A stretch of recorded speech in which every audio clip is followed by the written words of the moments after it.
Assalamu alaikum wa rahmatullahi wa barakatuh. Ustad Abdullah, how are you? How are you today? Very good. How's everything going? How's Ramadan? Very good, alhamdulillah, with the duas. Alhamdulillah. I hope the viewers are also having a great Ramadan. Inshallah. Ustad Abdullah, the journey of talking about the companions is very, mashallah, amazing spiritually, and also brings a massive change in how we look at things in reality, how day-to-day life is. When we read about these companions, like the likes of Hazrat Uthman, Hazrat Ali, Hazrat Abu Bakr, just teaches us many different things. But there was also very, very important female companions of Rasulullah sallallahu alaihi wasallam, and the lessons that we learn from them, wallahi, it's a life. I mean, the mother of the believers, they were all Jannatis as well. Subhanallah. I mean, obviously we won't be able to cover every single one of them. We can never do justice. Yeah. We can never do justice, brother. But I would like you to talk about, and Ustad, when I was listening about and reading about Hazrat Khadija radiallahu ta'ala anha, it's just so emotional. I mean, it's joyful to read about such a great character, but it was so also emotional. And it teaches me as a person how I look at things now when I read the life of Hazrat Khadija radiallahu, the sacrifice a woman can go through. Wallahi, Ustad Abdullah, this woman was no normal woman. Subhanallah, no way, never. The companions used to ask the Prophet sallallahu alaihi wasallam to say a few things about Khadija radiallahu anha. And the Prophet ﷺ, he would start saying poetry about Khadija radiallahu anha. Subhanallah. Do you know why? Do you know why Rasulullah sallallahu alaihi wasallam would do that? Hazrat Khadija radiallahu ta'ala, and all the sisters and the young children and girls that are listening, it's so important that we read about these characters. Hazrat Khadija radiallahu ta'ala anha was no ordinary woman. She was a woman of Makkah. She was amongst a very successful woman, yes, very beautiful woman. Yes, many mashallah, people wanted to marry her. Yes. She was from a very rich family. Yes. And prior to marrying Rasulullah sallallahu alaihi wasallam, she was married twice. Yes. And her husbands passed away. She was known as a widow at that time. Yeah. So she married her first husband. She actually had children from those men, and they passed away. Yes. And then she became a widow.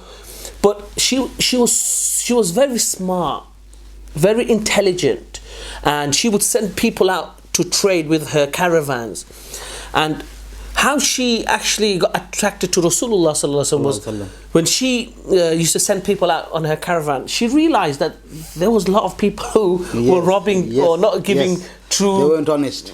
They weren't giving a true account of what they were making, which teaches a quick lesson here that it's a trust. When somebody gives you a trust to do something, even a penny of somebody else's amana, it's supposed to be given back to them or notified that I've spent that penny, because at the end of the day, this is not your money. But what people used to do, that she used to send out with to trade, they used to never give her the full accounts, or never give her the right amounts of money that they used to make. Yes. So once she speaking to her friend, and her friend said, there's a person called Muhammad, and do you know what? It was actually her sister. Yeah, her sister. Yes. And when I was reading about this, the Prophet sallallahu alaihi wasallam, as he was growing up and he became, he would start making deals with people. He'll make deals. There's another name for it. I can't remember what you call it. Where he would make deals for people, yes, and he'll get a percentage, yes, but he'll never rob the people. He'll make a halal percentage, yes, of what he does. So Rasulullah sallallahu alaihi wasallam was known for his honesty. He was like a broker. That's the word, broker. He was like a broker. So there's nothing harm being a broker, so long as you do it. Yes, he used to make a percentage in the middle. Yes, of course. And Rasulullah sallallahu alaihi wasallam was doing that. Ustad Abdullah, when Hazrat Khadija radiallahu ta'ala anha heard about Rasulullah sallallahu alaihi wasallam, she sent Rasulullah sallallahu alaihi wasallam with one of her caravans to Syria, along with one of her companions. Yes, one of her slaves. Yes. Yeah. And in this journey, Ustad Abdullah, there were the servant was observing Rasulullah sallallahu alaihi wasallam. Subhanallah. And she, throughout the journey, she was watching how the servant was watching how Rasulullah sallallahu alaihi wasallam was conducting himself, and how he did the deals, and he came back with, you know, more than what she expected. Double, it was double, yes. And then and you know, Ustad Abdullah, Hazrat Khadija radiallahu ta'ala anha, when she got the feedback about the amazing character of Rasulullah sallallahu alayhi wasallam, and in that time there was a little miracle. There was 3 miracles. There's the one that where he was under the tree for the shade. Yes. And another person came and said, this is the place where the last prophet would come. Yes. So there was this time, whoever sits there is the last prophet. So Hazrat Khadija radiallahu ta'ala anha got attracted to his honesty, his the way he was conducting himself. So, you know, that person said to her, was your friend, I think, said to her, why don't you propose to Rasulullah? He was a friend, yes. Why don't you propose to Rasulullah sallallahu alaihi wasallam? Khadija radiallahu anha said, actually, that was in my mind. Yes. And before that, she wasn't. And she used to get proposals from all around Makkah. Yeah, why wouldn't she, man? She's a successful woman. She's a very beautiful woman. She's one of the, you know, everybody knows Khadija radiallahu ta'ala anha in Makkah for her, you know, business, how she conducts her business. And people were attracted to her for many, many reasons.